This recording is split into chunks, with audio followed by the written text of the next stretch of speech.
Hello and welcome back to the channel. I'm Jay, and it's that time of the month again where we look at my gaming collection pickups, and I've got some really good stuff this month that I'm pleased to show you.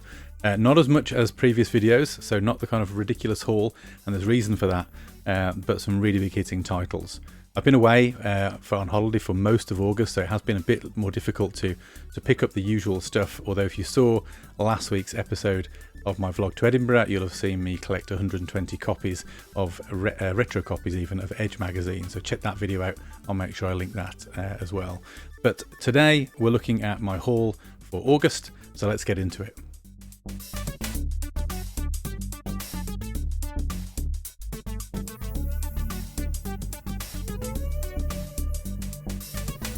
Okay, so as I said, this month I've got some really interesting stuff to show you, and I'm trying again a slightly different perspective from the last video. I took on board some very good feedback that perhaps my green screen background was a little bit too intense. So I will try and still put some overlays of these games in so you can see what they look like, but I will kind of get those up here somewhere in the void for you to see while I take you through what I've picked up.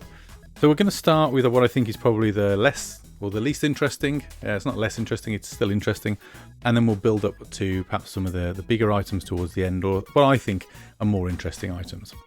So first of all, a vintage pickup that I wanted to share, and it might seem a bit random, but it's Avengers Assemble on the PS4, but specifically the Steelbook variant. Now the reason I picked this up is that I do own this. I own it on the Xbox One, and this is the PS4 version, just for clarity. But I bought it on the PS4 because I really like this little steelbook. I found it available on Vinted, and now that the game has kind of been buried by the developers, and all of the online stuff's been taken out, and you've got access to all the suits and everything else, I wanted Spider-Man. And for those who know or remember, Spider-Man was a PlayStation exclusive. So I picked this up to play through. I'm also conscious that there is a PS5 version, but you do get a free upgrade from the PS4 to the PS5, so this made sense. It's in really good condition. The kind of hollow fall's really nice as well, so you can see that kind of reflective cover. You've got all the main characters on the front there, and then the Avengers logo on the back. So just a small pickup. I didn't pay a lot for it. I think it was maybe £6 or £7, and I can't remember the price of a lot of this stuff. I've been on holiday, as I said, for a while, so I'll give you estimates, but they're not going to be bang on. Then I wanted to show you a charity shop find. Now I haven't really gotten around to doing much charity shop hunting when it comes to gaming, but I was in the city centre a few weeks ago before my holiday, and I spotted this. And it's not a game, but it's sort of game adjacent, and it's a strategy guide, specifically Batman Arkham Knight. So really good condition, really chunky, sort of thick, classic Brady games strategy guide here. And although I've never actually played Arkham Knight, I've played the first two, and I still don't own Arkham Knight. Actually, I'm still on the lookout for it. Just haven't come across it anywhere kind of cheap, and I haven't gone out of my way to buy it online. So as and when I find it, I'll pick it up, but when I do, I've got the strategy guide to play it, and I do love a strategy guide, so I try and pick them up when I see them. So I'm just gonna have a little move around on my desk here to show you the next thing. So next up is a GameCube game, and it's Star Wars Rebel Strike Rogue Squadron 3. Now I have mistakenly bought Rogue Squadron 2 twice, thinking I didn't own it, but did eventually get it right and bought Rogue Squadron 3. This was a CEX pickup. Didn't pay a lot for it. I think it was £6 or £7 again. Disc but no manual in this one. Just think these are really fun games. I've always enjoyed the Star Wars sort of flight games back in the day, and yeah, looking forward to playing this one. I don't think I ever owned or played Rogue Squadron 3, but I definitely had Rogue Squadron 2. Okay, so I'm going to move on to a bit of a Final Fantasy fest. So I picked up a few Final Fantasy titles recently. The first one, and the most recent one, so not really retro at all, is Final Fantasy 16 on the PS5. So I was waiting for this to come down in price. I heard good things about it, but it didn't seem to do as well from a sales point of view, which is a little sad, and perhaps not a good sign for future Final Fantasy games, as the last few haven't kind of landed as well. But this is supposed to be really good. It's a lot darker, I understand, than kind of Final Fantasies that have gone before it. So looking forward to giving this one a try. If you've played it recently, then let me know in the comments. Is this worth my time, or is this going to end up on the shelf? Hopefully it's good. So Final Fantasy 16. Then the next furthest back jumps a little bit to PS2, and this one is Final Fantasy 12. So I already own a few of the Final Fantasy titles, at least what I consider to be the core ones for me. But there's a few that are missing. So Final Fantasy 12 is one of them. I didn't really play this one much back in the day. I think by the time this came out, a friend of me that used to play together had basically stopped playing a lot of the Final Fantasy games, or we'd moved on to other titles. I think realistically for me, Final Fantasy 10 was the last time I was properly invested. 12 kind of passed me by. 13 I remember playing through. And then everything else since, I'll be honest, I've not really touched. But Final Fantasy 12 added to the collection. And then we move on to what I consider, I guess, my Final Fantasy staples. So I've got Final Fantasy 7, 8 and 9 on the PlayStation 1. All originals, no platinums. I try to avoid the platinums where I can. So here is Final Fantasy 7, obviously a classic and a many people's favourite. Not my favourite, but many people's favourite. So pick that one up to add to the collection. I am looking forward to actually starting the new remakes at some point soon. Very excited to get into those. Then my favourite. So this is my personal favourite, probably up there with Final Fantasy X. So Final Fantasy 8. I put a lot of time into this one back when I think this was relatively new when I bought my PS1 back in the day. I was a little bit late on the PlayStation 1 game. I was an N64 boy for a long time. So looking forward to maybe popping that back in and reminiscing.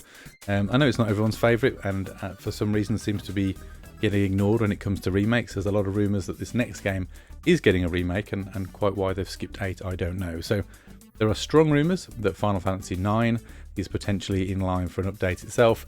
Again, I didn't play through this one, but I did play through it with a friend, so I kind of watched. I was the strategy guide guy while he played. Which is often how some of these games got played, to be honest, and I was quite happy with that. So Final Fantasy 9 on the PlayStation, and that kind of completes my PlayStation Final Fantasy additions to the collection. Now we get on to what I think are perhaps two of the more interesting pieces, for me at least. So the first one I've been trying to get for quite a while. It's held quite a high price, still does hold a high price, and it's an accessory rather than a game, and it's the Game Boy Player, or the Nintendo GameCube. So if you've never seen this fella before, it bolts to the bottom of your GameCube, and then at the front you've got a slot here for your Game Boy Advance or Game Boy games. So you could play your Pokemons, etc., as well as the newer stuff. And then to accompany it, because it doesn't work on its own, and this is where it becomes a difficult thing to purchase, you needed the Game Boy Player disc. Now the hardware is universal, so you could have a Japanese one, an American one, or a PAL one, but the disc had to be appropriate to your console. So this is the PAL version for me, and I actually bought these two things separately, which is quite common. You can buy them together, they seem to carry a much higher price. I did try and buy boxed, but again, you're talking astronomical prices. I think separately each of these costs somewhere in the region of £50 odd, so together 100-ish. That's a reasonably good price. If you look online, getting the two together will run you normally close to sort of 150 or up, especially if boxed. So really pleased to get that. The reason I wanted it is that it's a really nice way to be able to play some of the Game Boy Pokemon games with my kids, so they can see and we can share in the experience. It's much harder kind of gathered around the console, and I like to play the original hardware and software, so that's a great way to do so with my family. And then the last piece, is just two pieces, is a game that somehow completely passed me by as a kid. Now, it's even weirder when you consider that I was a huge fan of a Mega Drive game of a similar vein, and that game on the Mega Drive was XMen 2 The Clone Wars. I've talked about it before, I've done a retro quest on it. I adore that game, played the hell out of that as a kid. I also was a big Super Nintendo kid, so quite how this title missed me, I don't know, and that is XMen Mutant Apocalypse. Now, I never owned this as a child because I didn't know it existed. I only came across it very recently, and I did so while watching another YouTube video about the various Wolverine games, or games that he had starred in, and you can see he's on the cover. You'll also notice, for the keen-eyed amongst you, that this is not a PAL cartridge, and I am from the UK and play in the UK. As a kid, I owned a couple of NTSC cartridges. Don't really know why, but as a child I owned Turtles in Time on an NTSC. I've got strong memories of that. And I bought this and thought, great, nice and easy, let's get the NTSC cartridge. It was a little bit cheaper. If you want this now in the UK, PAL, it's running somewhere in the region of £70 to £80. I think I paid just under 50 for this, the NTSC one. And I thought I'd got a bit of a steal there, because in my head I'd got a converter.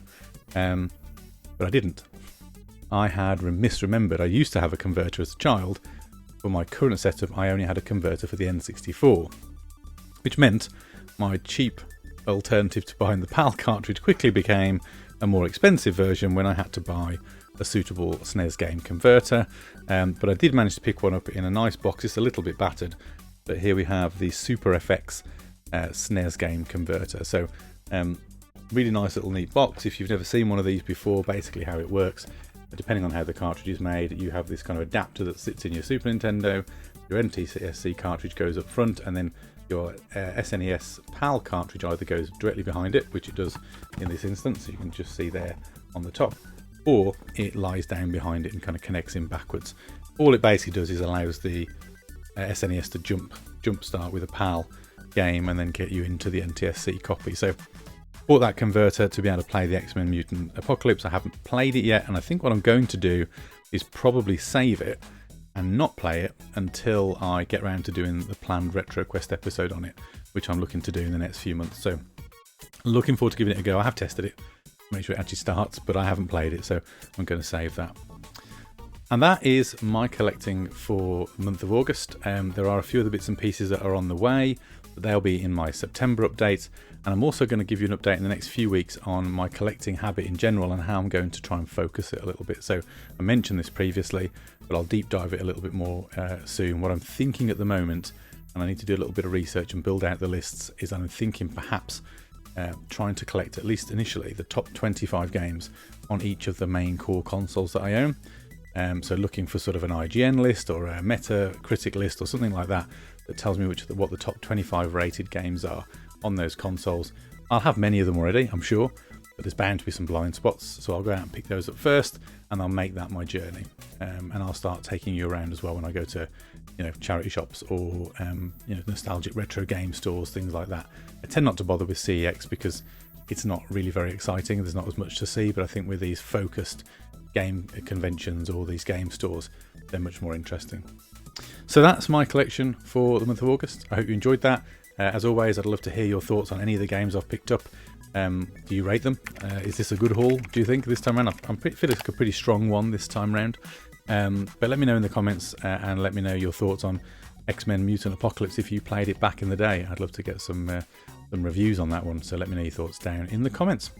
Like and subscribe as well, all the usual good stuff. Please do help share the channel, share what we're doing here, and try and help us to get to that 500 target. We are again crawling ever closer to 200, but really need to start trying to move the needle on that one to hit that target of 500 by the end of the year. So that's it for today. Thanks for watching, and I'll see you in the next video.